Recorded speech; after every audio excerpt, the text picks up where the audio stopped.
Hey, hello there. Air Guardian slash RC4ever here with you today for a very special show. You may have heard of me as that guy who sets the center of gravity so far back on his airplanes that makes people cry. I mean, grow up. The thing is, you may have already heard about it, or maybe you have not, but Freewing has just announced their new Freewing Eurofighter, which is a really special jet for me, since it was the first EDF aircraft that I ever had. And I was really saddened to hear that the Freewing Eurofighter was being discontinued, because despite Freewing having made so many other planes, I really feel the Eurofighter was really special in the way that it flew. So to know that I wouldn't have replacement parts or new fighter in case that I crashed mine, so this was a big deal for me. I really liked that jet. I still have one, so I have gone through 4 Eurofighters already. The first 3 crashed, of course, but the 4th one is still alive. I haven't been flying it as much as of late because the ducted fan started having issues with vibrations and I have been too lazy to solve it just yet. So I still have one, but it's the last one, and the day that it goes, and there are no replacements. But thank you Freewing, thank you Alpha if you're listening, or whoever that was responsible for making this jet a reality. I mean, I'm probably have been one of the people that has whined the most about the Eurofighter being discontinued. So sorry, not sorry. It seems like being a crybaby can sometimes work out, because look at that. We have made it. We have made it, bros. We have the Eurofighter back. I am so excited. Of course, it's not the same aircraft. It's a whole new mold, and anyone that takes a closer inspection of the aircraft will quickly notice that there are no shared parts between this Eurofighter and the previous version. So it's an entirely new jet, but it pretty much follows in the line of the first one, despite the lack of thrust vectoring. And we will be analyzing some of it in this video. So let's just get started and watch the first video that has been leaked, I think by the Taiwan distributor. Here it is. Eurofighter Typhoon. Look at that. Gorgeous Spanish livery. I always pronounce that word wrong for some reason. And this time it features the infrared search and track and the refueling probe, which is something that I always missed on the older Eurofighter. I mean, of course, the German version didn't have them, but if you wanted to modify it, you would have to add these yourself. And of course, with 3D printing, and you can do it, but you have to put it the time and the effort. And look at that. I mean, this plane, it's not a slouch. It almost looks like the video speed may have been cranked up when on those turns, maybe not, but never mind. I mean, this is going to be a fast plane. And mind that most of the demo here is flying with all the Ordnance. So assume that when you remove the Ordnance, the plane is going to be much faster. I mean, it's not that I really care about top speed, but the fact that this one has been set to reach 195 kilometers per hour on the stock setup is quite telling that the stock setup is going to be pretty powerful. What remains to be seen is, for example, on the Gripen. The Gripen was also a pretty fast aircraft, but it accelerated very slowly. So for aerobatic maneuvers, in particular for post-stall maneuvering, it was kind of a problem on the Gripen, because you would do a maneuver and then it would take forever to regain your energy back. So the fact that the plane is fast does not necessarily imply that it's going to accelerate fast. But judging by the performance of the older Eurofighter, which was a plane that which was capable of getting out of post-stall with ease, I would say, looking at the design of the new one and considering that it does not have the thrust vectoring nozzles, which of course add some penalties to the thrust, it should be working very good as well in static thrust performance, so to speak. We will see. Freewing has released some figures. They have also said the ducted fans that will be powering the 6S and the 8S versions of this jet are completely new designs. And the numbers that they are putting out for them kind of sound like science fiction, so I wouldn't trust them per se. But I mean, I would love to be proved wrong, because if they are really producing the thrust that they say these new EDFs have, it's going to be amazing. I mean, the numbers seem more a marketing department thing than something from the engineering department, but we will see. Best case scenario, I am wrong and this plane is just a small spaceship, essentially. So let's take a look at this beauty. First thing that we see here on this picture, you can see already the refueling probe on this side, along with the vortex generator plates right behind the canards, and right on top of it, this new version of the Eurofighter has formation flight lights. So FPV lovers, get ready, because these are going to come in very handy for FPV formation if you want to convert this plane into FPV. Just saying. It has this one here in front of the board number, 1431. That's aircraft 31 of wing 14, if I'm not mistaken. And here's the other one right on the leading edge of the vertical fin. And let's move on. Yeah, just look at that beauty. Oh yeah, sure, I should say, before I forget, in no way I am affiliated or paid by Motion RC or Freewing or anyone, so everything that I am saying here is my opinion, nothing less, nothing more. So just full disclosure. That said, Freewing and Motion, if you're listening, if you want to send me a couple of free aircraft to test, I would be all for it. Just saying. I am open. Just send me a message or something. I mean, even I'm going to buy this one and you know it, but never mind, just moving on. Let's just take a second to talk about the Ordnance, which is a very important aspect of the new Freewing Eurofighter. So the previous one had fuel tanks, but they were meant to be glued on the first version, which is not great. And then the second version had magnets, which I saw many people having fuel tanks detached in the middle of a flight, and that's not something that you want to happen with your model aircraft. But of course, times change and this is no longer an issue, and ducted fan models nowadays have more intelligent systems to fix ordnance in place. And this aircraft, of course, is not going to be less, but there are a few new things. So the first one is that I may be mistaken, but I think this is the first Freewing aircraft to feature 10 hard points.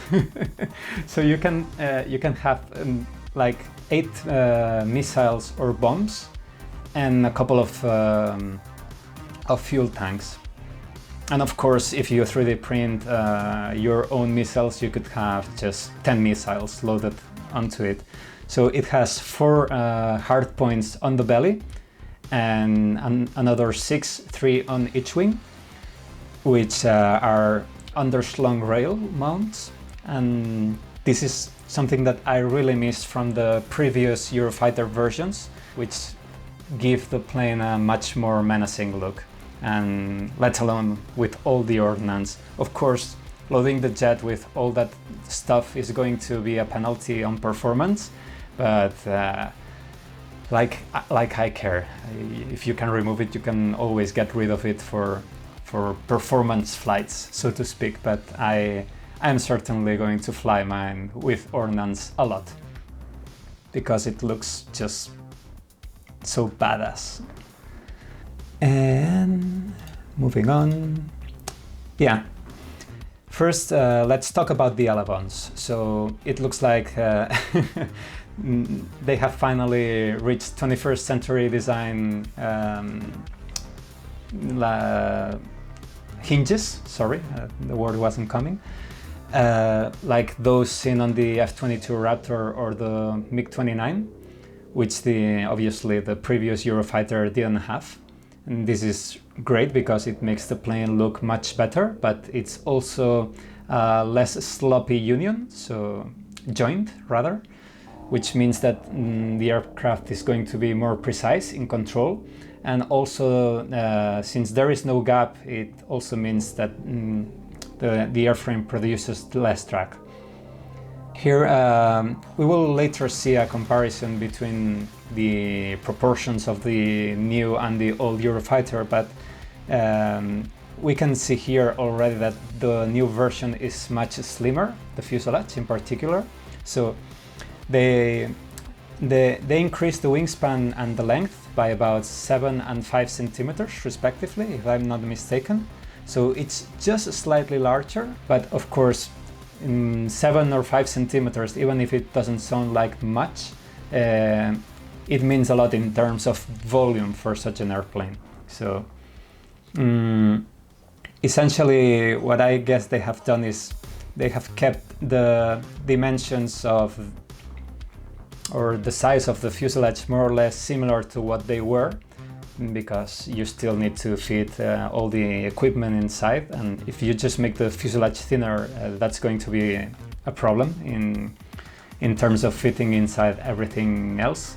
And in order to make the proportions properly scale, they just made the airplane slightly larger. And we have top and belly cheater holes. The top ones are really interesting because they appear to be a spring-loaded mechanism.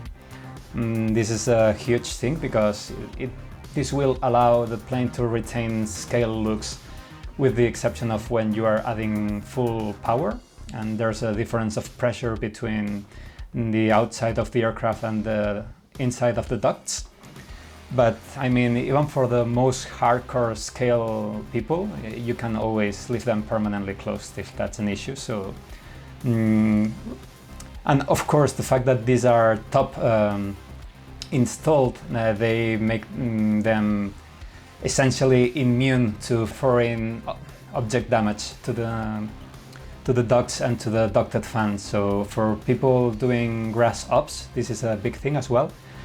Of course, this version also has cheaters on the belly, which we will see in a moment. And you will have to be more careful with those because the plane could ingest pebbles from the ground through those. But I mean, having the top cheaters, it would be really easy to close the lower ones or just to put a mosquito net on top of them so that nothing can come in through there. Very excited about this layout because it keeps the scale looks of the aircraft, but it's going to provide a lot more air for the ducted fan to breathe. So that, coupled with hopefully more refined ducting, particularly with the absence of thrust vectoring nozzles, should provide a much better performance. And Freewing has already said that they will be shipping the Eurofighter with all new electric ducted fan units that are much more powerful. So the hype is real. And also, before I forget and move to the next, the ailerons, not just the hinges, but you can also notice that they have enlarged the total surface. And that's great because it means the plane will be able to fly more aerobatically. But for those that are not into aerobatics, this is not something that you should be afraid of, because it also means that the plane can fly with smaller deflections by being more aerodynamically efficient, so to speak. So with larger surfaces you can often move the plane around, creating less drag. So that's also good for non-aerobatic people, yeah, so to speak. So now we are looking straight at the booty of the aircraft, and what a beautiful booty that is. Of course, no thrust vectoring nozzles, which allowed to have a more scale outlook of the aft end of the aircraft. And it's also featuring a tail hook, which we will see next, I guess. I would love to see Motion offering a thrust vectoring nozzle upgrade like they did for the Gripen or the MiG-29, but I mean, I'm getting the plane all the same, even if it doesn't feature thrust vectoring. So, of course, this new Eurofighter has an air brake, which the previous didn't.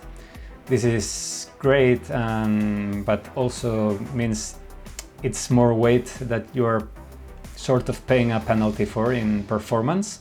But I mean, at the end of the day, if you are not going to use it, you can always disable it and save a little bit of weight if you are very after pure performance. But I mean, it's looking gorgeous. You cannot even realize it's there when it's close. So good job on the design work there. And here you can see the cheater holes on the belly of the airplane. And another thing to point out here, the gear door for the nose gear is much smaller than on the previous one, which is also much scale. It also means that when you deploy the landing gear, it has less of a destabilizing contribution to the stability of the aircraft, so that's good. And you can see also cool details, like they placed the light in the scale position, not in the center. There's also an antenna here, and you have the angle of attack vanes right on the nose. So, and these small or not so small exhaust ports here, and there's the tail hook. So plenty of scale details for the scale lovers. Really, really cool. What else? Yeah, I think we can move on already. Now, this plane is made out of EPO, so most people will be happy about this because from what I have seen out there, everybody loves EPO. I personally prefer EPS because it makes for a lighter build, but it gets scratched more easy. That's true. But despite all, they have seemed to be able to keep the plane pretty lightweight. So here it says takeoff weight is 3 kilos 230 grams, including missiles and pylons and without battery. So of course I don't have the weight of the missiles and pylons here, but I'm betting with all those missiles, pylons and drop tanks, it's probably 200 grams easily. So without all those pylons, the jet without the battery should be around 3 kilos, and with a light pack in the between 600 and 700, this airframe should be under 4 kilos weight, even with all the bling. So that alone is pretty impressive on its own. So big thumbs up to the development team at Freewing. Then right next they say top speed is a whooping 194 kilometers per hour. I guess that will be with the 8S setup, because this is going to be shipping with 6S and 8S setups.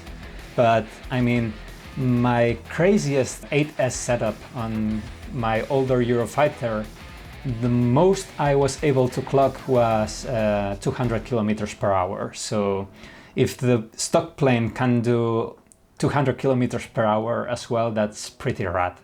And I've heard that the ESC is the same for both versions. So it's a 120 amps ESC, and it will feature a reverse thrust function. So for people operating on short fields, in particular on short asphalt fields or paved runways, this is great for you because between the air brake and the thrust reverse, you will be able to stop this plane in no space.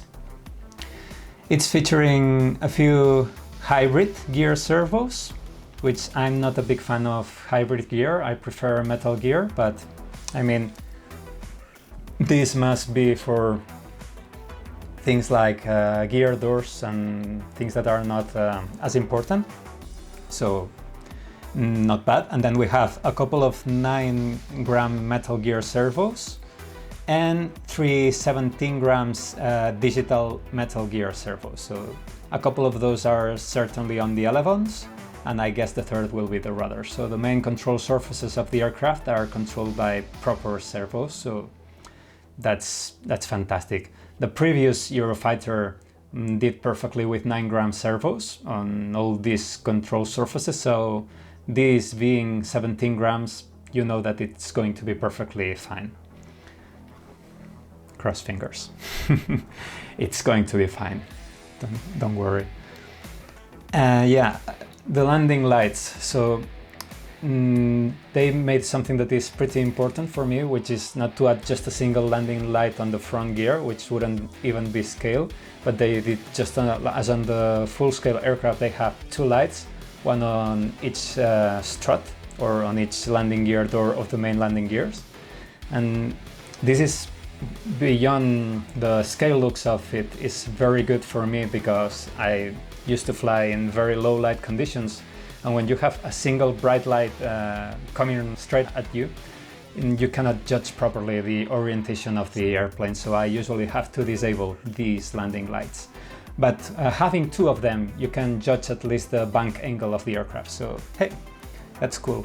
And then it features a multi-function control board, which as usual it will be controlling LED lights, gear door sequencing, but this is a new control board, and it looks like it will feature the delta mixing is integrated into the control board. I don't know if I will want to use it or if I will entirely bypass it, but it's there, so that's that. And it also features a switch, so you can change the mode the gear doors work. So you can have gear doors open and landing gear deploys, and that's it. Or you can have the inner section of the gear doors close after having the gear deployed. This is good if you are operating from grass runways because it's easy for the gear doors to break. But with this you can keep the scale looks of the aircraft and not have the gear doors constantly breaking. But if you then move to a field where you can fly in a paved runway, you just can switch the scale function of the doors back on, and then they stay open. So that's pretty cool. Another thing is that the navigation lights seem to be strobe lights on the wingtips and the tail and top and bottom of the jet. I guess that's actually scale, at least for when the plane is flying. When it takes off, from what I've seen, the lights are fixed, but this is really horrible for flying in night-like conditions. So I would really love it if there was a way, like the switch for the gear doors, to be able to leave the LEDs permanently powered on instead of strobing, but I mean, I'm nitpicking here, so here, this is another thing I wanted to talk about. The landing gear comes painted gray, so more scale looking, which is fantastic. Also, check this out. I mean, look, they didn't just make a normal strut. It really has that scale feel to it with plenty of details. So that's really amazing. And most importantly, I don't know if, because I had complained about this or suggested it in forums many times, I don't know if they took this idea from me or they just took a closer look on the full-scale aircraft and just replicated it. But the nose landing gear leg features a forward tilt. This is very important for grass ops, not only for grass ops, but in particular for grass ops, because it allows the landing gear to take the impact loads much more gracefully. So you will have less problems of the pin, the axle that joins the strut with the retract bending. And it also looks hella cool. So you can see here the top cheaters closed and open depending on the power setting and I guess speed. Here's the switch thing on the multi-control function board, and you can see on the top image these doors will be retracted when on the ground, or you can leave them open. So again, entirely depends on what you prefer.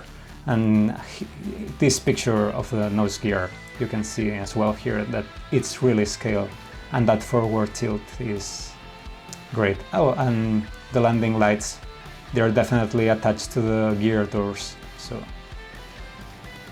you can see here as well the navigation lights, which look really cool, and everything else is strobing, which I'm not a fan of, but hey, it is what it is. Okay, let's talk about the battery compartment. So this one has gone through a huge redesign, obviously. One thing that I see that I'm not so hyped about is that the horns for the canards are plastic made, where the last iteration of the Freewing Eurofighter had CNC metal parts here. So, I mean, I guess they will be fine, but I would have preferred these parts to be all metal. But anyway, everything is all around the aircraft are ball links, so you know the control is going to be precise at the very least. And then another thing that comes to mind is that on the previous Eurofighter, if you went to an 8S setup, you could shift the center of mass further aft by splitting the pack into two 4S packs, and then one of them would slide under the canopy and aft. So here in this picture you see where the receiver is and the multifunction control board. Here you would put the second pack and just slide it under where the air brake is placed, so to speak. I don't know if this will be possible on this new version. Definitely not, as it comes stock, so at the very least one would have to do some rewiring, but maybe it's still possible.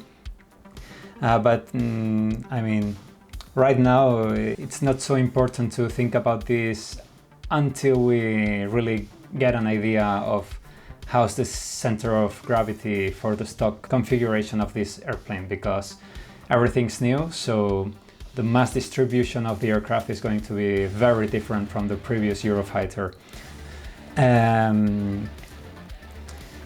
One way or another, there's not that much space to set a lot of equipment around, but I mean, that's part of the design of the aircraft. There's not so much that Motion could do about this here. I mean, Freewing, not Motion. And here we have a better close-up of the angle of attack vanes, and the infrared search and track, which even features a plastic piece for the ball where the optical equipment is, so that's really cool, looks very good. And we see again that Motion has included marks not just for where the center of gravity should be, according to them, but also for the centering of the canard. This is really great, because even if you end up deciding to center everywhere else, the fact that these are here make it very easy to set a reference point that everyone understands. So if you're flying with CG 1 centimeter forward or aft of the CG marks, it's very easy to let everyone understand you and not miscommunicate where you are flying at, which has been a problem with other airplanes. And of course it's great because you can just feel with your fingers where the CG should be on the field. And okay, here, this picture is very important. There's a few things I want to talk about here. So first, from the design of the gear compartment, it seems like there will still be issues in this regard, in the sense that the ducts will not be completely clean as they were on the first Eurofighter version, because they had to make space for the servos and everything else. But I'm still hoping that they improved on the design a lot from the last iteration, where they completely just butchered the ducts in the Eurofighter V2. If you look inside the ducts, there are like a couple of huge pieces that are the protrusions from the gear compartments coming into the airflow. So I hope at the very least they have smoothed that, but I'm fairly confident that they will have done that. So okay, what else? Yeah, here you can see what I was talking earlier. So this part of the elevon is fixed on the model. I would have preferred to be a full span design, but it should be pretty easy to mod, because check this out, the pin that secures the wing in place, it has 3 on each side. So here's 1, 2, and the third is right here. Yeah. So on the gripen, it's placed like right here. So even if you want, you cannot easily mod the aircraft to have that part movable. But on this Eurofighter, you just can cut that piece and hinge it yourself and install a servo of your own and call it a day. So that's that. Yeah, you can also see here that there are the recesses for the here and here, the recesses for the fuselage mounted missiles, and they are equipped with a quick detach system, so they don't have to be glued in. You can remove them or add them according to your own preference, which is really great. Back to the ducts. The first version of the Eurofighter, it wasn't meant to have detachable wings, so the wings just were glued on, and as a result of that, they didn't require a spar going from wing to hold the bending moment. But since the V2 version, where the wings were made to be detachable, and of course on this one, you obviously need a spar to keep the wings in place. But then again, this spar will probably get right in the way of the airflow, or at least it did in version 2, and I don't know. We will have to see how this one is made, but I would guess from its position that it's intruding a little bit. But at the very least, this new design has only one spar. The V2 design has 2 spars, so it had one in front of the ducted fan and another one aft of the ducted fan. And that was a big problem, because you had 2 places where the airflow was being slowed down, and this did not only affect performance, but it changed thrust line, because since these spars were not aligned with the EDF, they mess with the vertical speed profile inside the duct, so the airflow would flow faster near the top and slower near the bottom of the duct, and this is pretty much the same as thrust vectoring, so to speak. So on the V2 version, when you added throttle, there was I think a pitch down tendency, which I didn't like. This one doesn't have the the spar behind the ducted fan, so I'm pretty confident that this will no longer be an issue. So I'm hoping that the thrust line will be really good on this one. We will see. And we also see here that for the underslung wing rails, the outer ones, the outer two are ready to be attached and detached easily, but the one meant for the drop tanks is meant to be glued in. I don't know why they did this instead of making it detachable as well. I guess I will leave the pylon permanently installed and just attach or detach the drop tanks. But I don't know, it's a weird decision to have everything else be easily detachable, but not this one. But hey, never mind.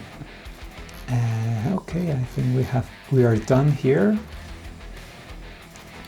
So let's jump into the manual that they have provided already. And okay, before, let me show you something. Give me a second. Not this. Here. This is a comparison of the shapes of the new and the older Eurofighter. So first, the wingspan before didn't even reach 1 meter, and it was 960 millimeters, and it's 1030 millimeters now, so it's 7 extra centimeters. It may not seem like that much, but it will be contributing to making the plane fly nicer, trust me on that. And it will also help with the wing loading. But the most important thing to see here is just compare the fuselage of each one. So this is the old version, and you can see that the fuselage was really thick. It was, you know what I mean. So the plane flew really great, but it was not the most scale approach. And now they have a much slimmer fuselage that much more closely resembles the full-scale airplane, so that's great. And you can also see this is the Elevon on the previous iteration, and this is the Elevon now. And despite not being full span as I would have liked, it's still a much larger Elevon. And okay, let's get back to here. One of the things that I like most about this new design of the Eurofighter is that they took the scale look of the aircraft and at least partially represented the wing twist. So, for example, here I have a model of the Eurofighter. Let's see if yeah, there it is, focused. And if you see the wingtip is like, if this is the fuselage line, the wingtip is tilted, pitch down. Let's see if you can see it there. So this washout can be really handy to improve some things like high alpha performance, and of course it gives a more scale look to the aircraft. Let me see if I can show you. Here it is. You can see it very well on this picture. So you can see that the Eurofighter is sitting flat to the ground, but the wingtip looks like it's tilted downwards. It doesn't look like they actually changed the wing twist, but more like they just went with a conventional reflexed trailing edge design, and then they designed the attachment piece of the wing pods to just make them look like they are tilted down. One way or another, at the very least, it's gonna look cool. But hey, that's that. What else? Regarding the settings that Motion RC recommends, or Freewing rather, I don't usually tend to agree a lot with this, so I will refrain from making many comments here. I also need to wait until I actually get the aircraft to test it. But they are clearly just like the grip, and they are clearly recommending to use the canards for pitch and roll, which is something that I would highly discourage anyone from doing. I mean, of course, it's going to function fine and the plane will fly fine. So it's not like using the canards in roll is going to completely destroy the aircraft or anything, but the full-scale aircraft doesn't use the canards for roll, so there's a scale consideration, and there's also an aerodynamic consideration, like the canards are not so useful in terms of roll effectiveness as they are for pitch, and so they will be mostly producing drag rather than helping with anything. And not just that, but when you are trying to perform high alpha, if you start to deflect canards differentially, you are essentially creating different vortices, different strength vortices on the left and the right side of the aircraft, and this can lead to destabilizing the aircraft in high alpha flight. So it's not something that I personally would recommend. For me, the Eurofighter flies best when the canards are set up only for pitch, and even better if you have a gyro with them also on controlling pitch. So you still have normal control. If you pitch canards up, they deflect up normally, but the gyro will be making the whole function of the canards much more scale-like. So if you see videos of my Eurofighter flying, for example, when it's making turns, even if I'm turning, like pulling up, you will often see the canards deflected pitch down, because essentially what is making the plane turn are the elevons, and the canards are more like controlling the rate at which the plane is turning. So if the elevons are, and no, they are not fighting each other, it doesn't work like that. So at least not with the gyros that I'm using. If you are using a rate gyro in normal mode on the canards, it's not going to fight, because when you are commanding a pitch input, the canard is the gyro is understanding that the pilot wants to pitch up, but they understand not as a fixed position but as a set point. Like, for example, the pilot wants the plane to rotate 5 degrees per second, pitch up. So if the plane is already rotating 5 degrees per second, the canard is going to try and keep those 5 degrees per second stable. So that means the canards will be hunting for a position where this set point is met, which doesn't necessarily mean that the canards will be pitched up. But if you need more throws and you go to the extreme where you no longer have authority with the elevons, then the canards will actually pitch up. So in all regards, this makes the plane fly much better in my experience, and much more scale looking as well. So that's what I would recommend, but of course you can do as you please, and following the manufacturer recommendations is not suicide either, so whatever. Funny thing, for the first time as well, it seems Freewing is recommending or is showing exponential on their manual, and they're recommending values of 30%. I mean, I'm happy to see that they are finally including expo settings for their recommendations for the aircraft. But when using expo, I typically either want a lot or none at all, because this may also vary from transmitter brand to transmitter brand, so not all exponentials are the same, but usually small exponential values are not really giving you what you want from exponential, which is a really flat curve near the center. But hey, cool to see that they are finally also recommending to use exponential, so that's a step forward. And what else? I think that's it for the manual. So to sum up, I'm extremely hyped about this airplane. The Freewing Eurofighter has been a favorite of mine since forever, essentially, and to see that they have made an improved new version, it's really cool, and I'm really looking forward to getting my hands on one and see what I can do with it.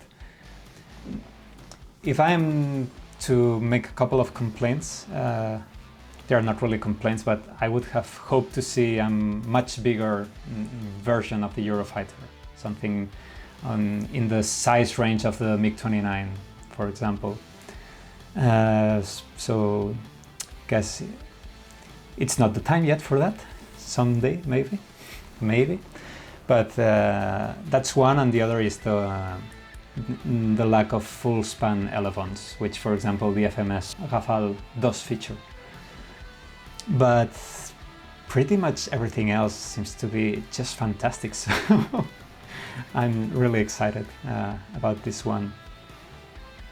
What remains to be seen really is whether it is easy to set up a center of gravity that I'm comfortable flying with. So I have already said to exhaustion that I do not like flying nose-heavy aircraft, but judging from the leaked video, it didn't seem like the plane was nose-heavy at all. Like, for example, you can tell when it's making the touch and go that it's not suddenly slamming the nose down when it's touching the ground. So, and also from the canard deflections throughout the flight, it doesn't look like the plane is really nose-heavy at all. So I guess we'll see, but I think it will be fine.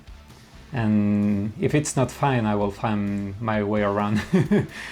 I will find the tweaks to make the CG end up where I want it to be. And I will let you know where that is when the time comes, of course. So, in closing, I hope you had some fun with this video, and I hope it was informative for you. And I really hope that you are sharing in my excitement for this new Freewing Eurofighter, and that you will rush to pull the trigger and get one, because if no one buys, then Freewing will stop producing this again, and we cannot let that happen. So go hit that buy button. And since we're at it, you can also hit the like, subscribe, share, and all that stuff. Oh, and actually, and no, I'm not getting paid to say this. And since we're at it, I have never shown this before, but hey, look at this. Oh, it doesn't fit in the picture, but here you have the gray t-shirt with the Air Guardian logo in the chest, and then there's another Air Guardian logo in the get out of here. Dang it, I don't know the word in English. On the arm, that's it. And then right on the other side, there's a full body print of the Su-30 SN. So it looks really cool. And then, of course, if you do not like the gray, you have the black version, which I am wearing right now. And it's also really sweet. Then you can also have things like cell phone protecting cases, which this one has already broken, but it's fallen to the floor quite a few times. So, I mean, it's made its job. So. But it's a cool, nice protector, and it has a red flanker in it, so... Then there's this sweatshirt, which has a much bigger logo of the channel. By the way, these are not... Let me see if you can see it. These are ink, so it's not like a vinyl that is going to get brittle with age. Some of the products in Spring are like that, but the ones that are shipping from the United States warehouse are better quality, so pick those if you want the best stuff. Maybe you can see it here. It's just ink on the entire thing. This is printed, so it's not like it's going to come off or anything. Really nice finish there. So that's that. And then if you somehow feel like you want to go to the beach while sporting your passion for aviation for everyone to see, you can have a towel. So there's the towel version with a huge, humongous Sukhoi on it. It's white on the other side, and there's I think a red or brown version as well. So, and if you are not a beach guy or girl or non-defined whatever, you can also get it to just to take care of your aircraft when you get to the field and put them on a smooth surface so that they do not get dinged. So there's that. And I do not have them here, but you can also have mugs, and you can have a hoodie with a zip line. So I don't know, it would help me out. Give it a check. Maybe I will see if I can drop you some Christmas discounts. I do not know right now, but if I can, it will be in the video description. So I think that's all for now. See you on the next one.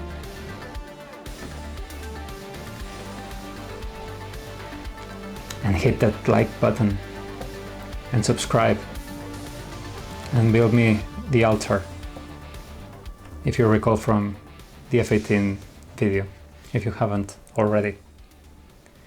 And Motion, please send me free aircraft so that I can test them and make more videos for you. I mean, I already do a lot of videos for you for free, but I will do of more jets that I'm not buying, so think about it. Okay. Have a nice one.